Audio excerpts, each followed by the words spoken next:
ఎన్నో ఏండ్ల నుంచి కలగని మనం జగిత్యాల జిల్లా తెచ్చుకున్నాం. ఇవాళ జిల్లాల బాబు మైకు సౌండ్ పెంచు కొంచెం.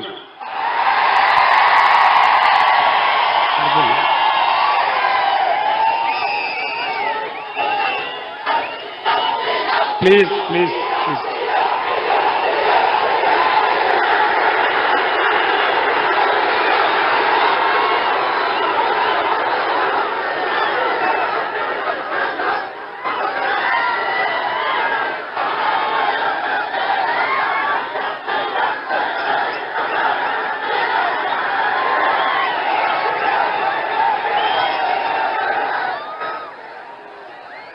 మనందరం కూడా ఎన్నో దశాబ్దాల పాటు కలగని జగిత్యాల జిల్లా ఏర్పాటు చేసుకున్నాం.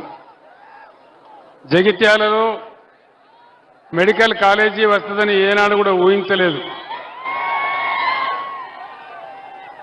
కానీ ఈరోజు ఈ రాష్ట్ర ప్రభుత్వం జగిత్యాల జిల్లా తీసేస్తా అంటున్నది.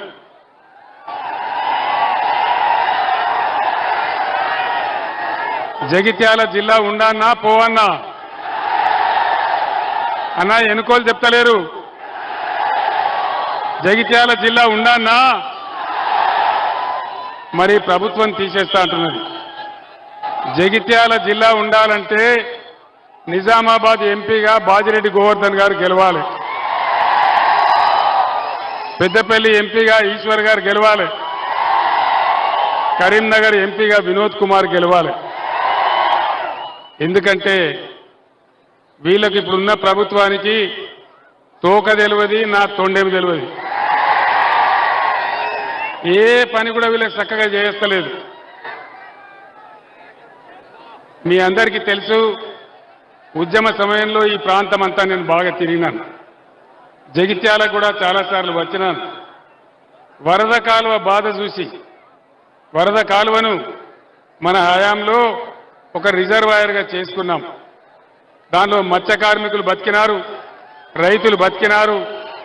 రైతుల చెరువులు నింపడానికి అవసరమైన ఓటీలన్నీ పెట్టి అప్పుడున్న విద్యాసాగర్ రావు ఎమ్మెల్యే గారి ఆధ్వర్యంలో, చొప్పదండి ఎమ్మెల్యే గారి ఆధ్వర్యంలో, బ్రహ్మాండంగా బాల్కొండ ఎమ్మెల్యే గారి ఆధ్వర్యంలో వరద కాలు వెంబడి ఎన్ని కావాలంటే తుమ్ములు పెట్టి బ్రహ్మాండంగా చెరువులు నింపుకున్నాం. ఆ చెరువుల కింద రైతులు వ్యవసాయం చేసి బ్రహ్మాండంగా బతికినారు. ఇలా ఎందుకు వరద కాలువని ఎండబెట్టినారు అని నేను అడుగుతా ఉన్నా. ఏ కారణం చేత ఎండబెట్టినారు? పంటలు ఎండబెట్టినారు, పొలాలు ఎండిపోయినాయి, రైతుల పొలాలు ఎండిపోయినాయి. దానికి ఎవరు బాధ్యులు? దయచేసి ఆలోచించాలని చెప్పి నేను కోరుతా ఉన్నా. మీ అందరు నేను ఒకటే మాట కోరుతా ఉన్నా. 5 నెలలలోనే ఆగమాగం చేస్తా ఉన్నారు రాష్ట్రాన్ని. బీడీ కార్మికుల గురించి పట్టింపు లేదు, చేనేత కార్మికుల గురించి పట్టింపు లేదు, గౌడ కార్మికులు గీత కార్మికుల గురించి పట్టింపు లేదు, విద్యార్థుల గురించి పట్టింపు లేదు, విద్యార్థుల ఫీజు రీఎంబర్స్మెంట్ వస్తలేదు, విద్యార్థులకు ఓవర్సీస్ స్కాలర్షిప్ వస్తలేదు. దీనికి అంతటి కారణం ఏంది? పోనీ ఇవన్నీ వస్తలేవు, ఇవన్నీ కేసీఆర్ ప్రభుత్వం స్కీములు. వాళ్ళు చెప్పిన 6 గ్యారంటీలలో ఏదన్నా అమలైందా? మహిళలకు 2500 వచ్చినాయా? ఏ వచ్చినాయట కదనా?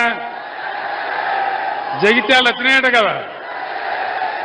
ఇలా రాహుల్ గాంధీ చెప్తుండే నిర్మల్ మీటింగ్లో, రాహుల్ గాంధీ నిర్మల్ మీటింగ్లో ఏం చెప్తున్నాడంటే ఆల్రెడీ మహిళలకు 25,000 రూపాయలు 22,500 వేస్తా ఉన్నామని చెప్తా ఉన్నాడు.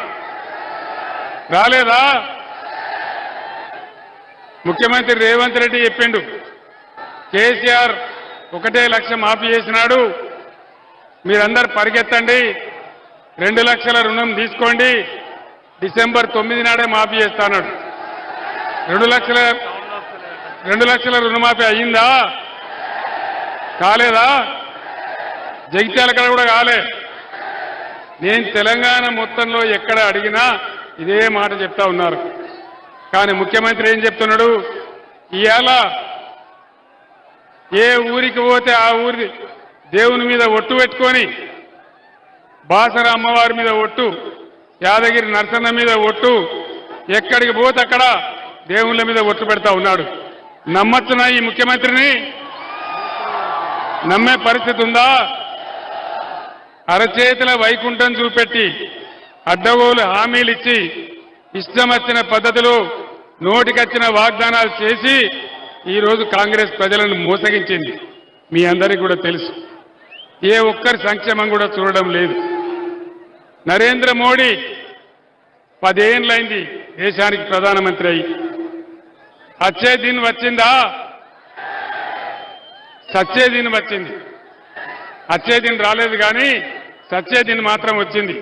అడ్డగోలుగా ధరలు పెరిగిపోయినాయి. అమృత్ కాల్ వచ్చిందా? బేటీ పడావో బేటీ బచావో వచ్చిందా? జన్ధన్ ఖాతాల డబ్బులు పడ్డాయా? జైత్యాల కాడ 15 లక్షలు వచ్చినాయట కదా. మోడీ వచ్చినాయని చెప్తున్నాడు. జగిత్యాల ఎవరికి రాలేదా అన్న? 15 లక్షలు మోడీ ఇస్తానే వచ్చినాయా? రాలేదా? ఇలా భారతదేశ రూపాయి విలువ డాలర్కు వ్యతిరేకంగా చూస్తే కనాహీనంగా 84 రూపాయలకు పడిపోయినది.